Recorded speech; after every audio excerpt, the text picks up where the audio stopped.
So welcome back everybody. Part 2 of the 98 Jeep TJ steering box replacement. New box is in.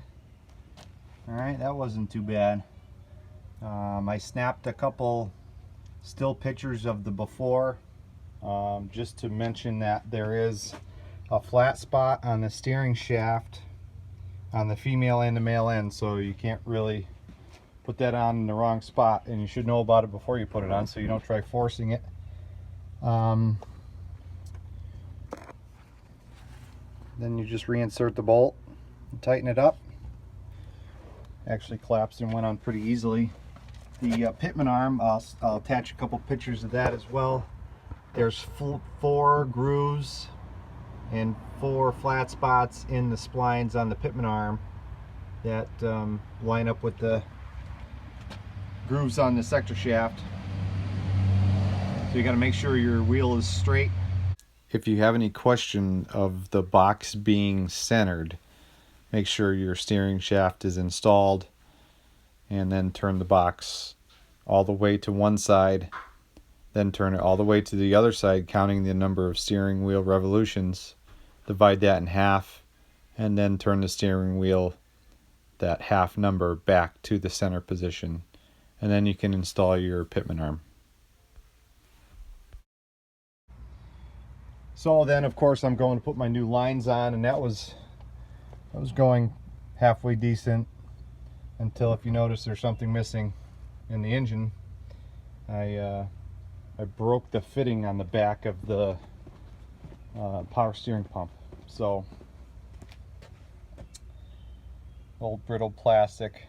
I was trying to put the return hose on, and the Napa hose is a little bit shorter than the hose that was on there. Whether it was OEM or not, I don't know. And just the angle made it a little bit difficult, and the upward motion broke the fitting right out. So now I'm on my way back to Napa. They got a pump in stock with a core, of course, so I removed this one so I can bring the core with me, and we'll go pick that up and install it, and I'll hopefully have a finished video here coming up.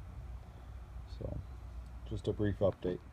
Something I forgot to mention a second ago was you do need a special puller to remove the pulley on the power steering pump, because typically the new or reman pump does not come with a pulley, and if you use a jaw puller you're probably going to bend it.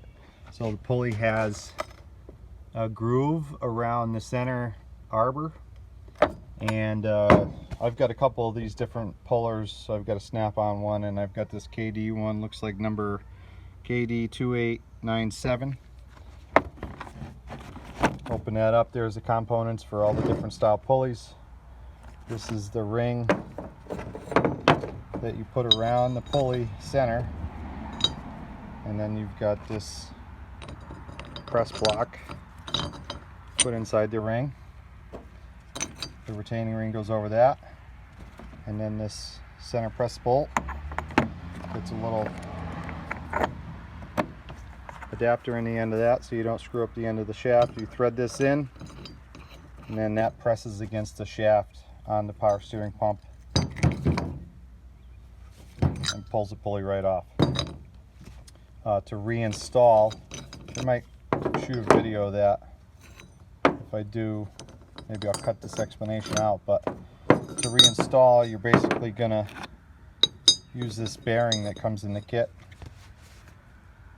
thread one of these adapters into the shaft on the pump, and then the inside of the push bolt threads onto that adapter, and then you'll use the removing nut to install, and then you just tighten that nut up until it stops. It'll bottom out on the shaft of the pump. Won't let it go any farther. So I might shoot a video of that when I go to install the pulley.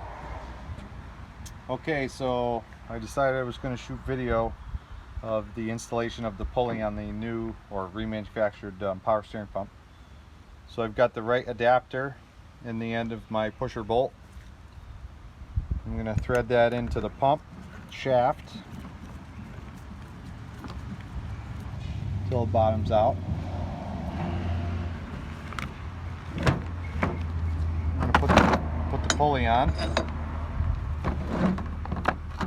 Put this bearing and washer on.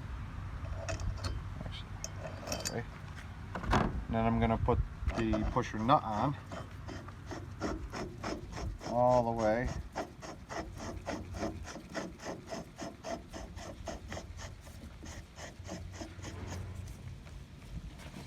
Alright, take a 1/2 inch wrench and hold the bolt, and a 1 inch wrench, turn the nut. I'm going to keep doing this until it doesn't go any farther.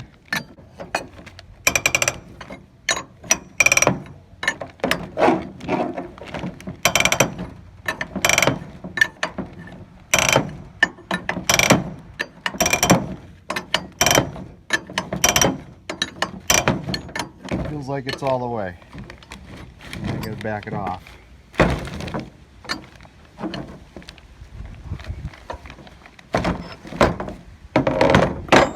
I'll unthread the bolt and make sure the pulley is flush with the shaft.